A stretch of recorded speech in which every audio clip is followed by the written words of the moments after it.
Hola, espero que estén muy bien. Vamos a iniciar la actividad de hoy con la sesión de clase que va a estar concentrada en los textos.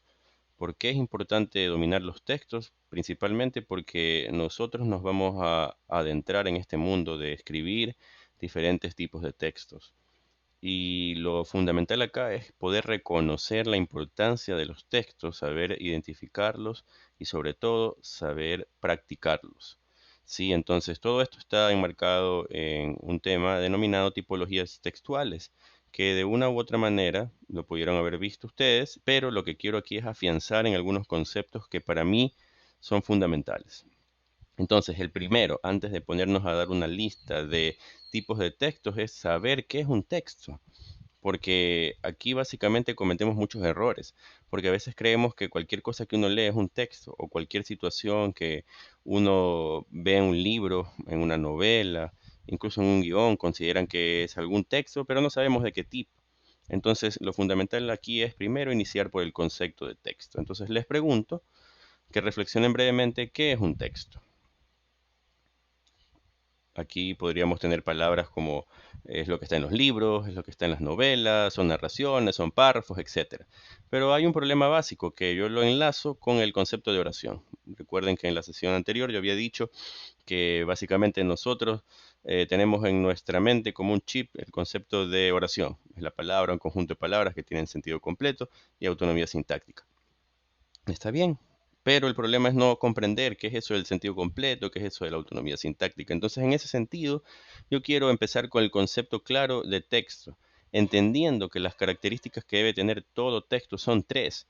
Si no cumplen esas tres características los textos, vamos a tener problemas. Entonces, iniciemos con ese primer concepto. El texto es una unidad de comunicación completa y coherente, que depende de una intención comunicativa. Ahí tenemos nuevamente una palabra que yo le he enfatizado mucho, que es intención. Entendamos que un texto puede ser un examen, un poema, un anuncio publicitario. Todo esto es una lista muy extensa, pero la base fundamental son tres características. Si yo escribo algo y no cumple con estas tres características, no es un texto y por consiguiente no va a ser ningún género discursivo de los que estamos ahora empezando a practicar. Entonces, el primer carácter o característica del texto es el carácter pragmático.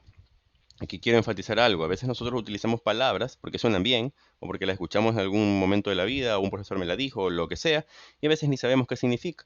Digamos que alguien te dice, tú eres pragmático. Y tú dices, chuta, ¿qué me habrá querido decir? ¿Será que me está diciendo algo bueno o algo malo? Pues suena chévere, entonces voy a creer que es algo bueno. Pero no sabemos. O, por el contrario, solo nos quedamos con el concepto coloquial que alguien lo puede conocer. Pueden decirme pragmático es, y casi siempre la persona dice pragmático es aquel que puede resolver algo con los recursos que tiene, o en otras palabras, alguien práctico. No está mal. El problema va a ser que aquí no estamos en el mundo de lo coloquial, estamos en el mundo del lenguaje, en el mundo del género discursivo. Entonces, dentro de esta característica nosotros debemos de pensar que pragmático va a estar conectado a algo más allá de lo simple práctico. No es ese sentido tradicional de la realidad donde decimos que es todo lo que tiene que ver con las acciones y no la teoría. Ese es el sentido coloquial. Pragmática, desde la lingüística, se refiere a estudiar el lenguaje vinculado al contexto donde se desarrolla la idea. Esto quiere decir que si nosotros analizamos el contexto al momento de hablar, vamos a poder organizar oraciones de una manera pertinente hacia lo que queremos expresar. Si nosotros estamos en el contexto de una celebración, debemos de elaborar un discurso que esté vinculado al objetivo de esa celebración. Si estamos en un contexto de duelo, no vamos a hacer unos chistes, por ejemplo.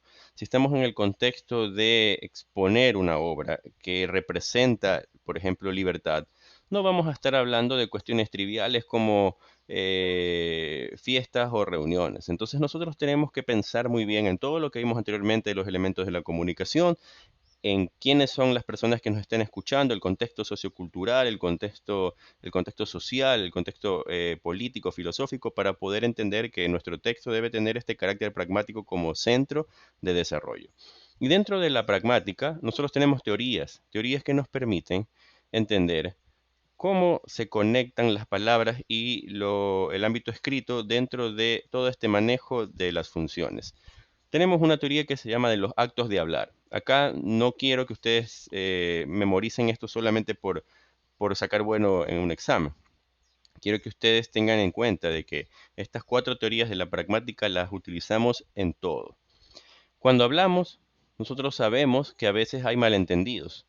Y eso está muy conectado al contexto, porque puede ser que alguien no entienda el contexto de una palabra, como lo aprendimos la otra vez con la palabra ruca, o alguien utilice de mala manera alguna expresión o algún signo. Entonces el acto de hablar se estudia, porque las relaciones entre personas al momento de conversar, al momento de dialogar, cambian dependiendo del contexto. Una persona habla de una manera cuando está con sus amigos, habla de otra manera cuando está con sus padres, habla de otra manera cuando está con sus profesores en la universidad. Entonces el acto de hablar básicamente es entender ese contexto que nos permite identificar actos convencionales dentro de estos círculos o esferas sociales.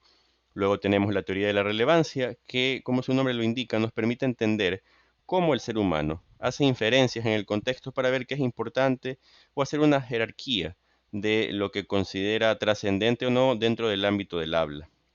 Luego tenemos el principio de la cooperación, que básicamente trata de abordar que no somos unas islas, no somos solitarios.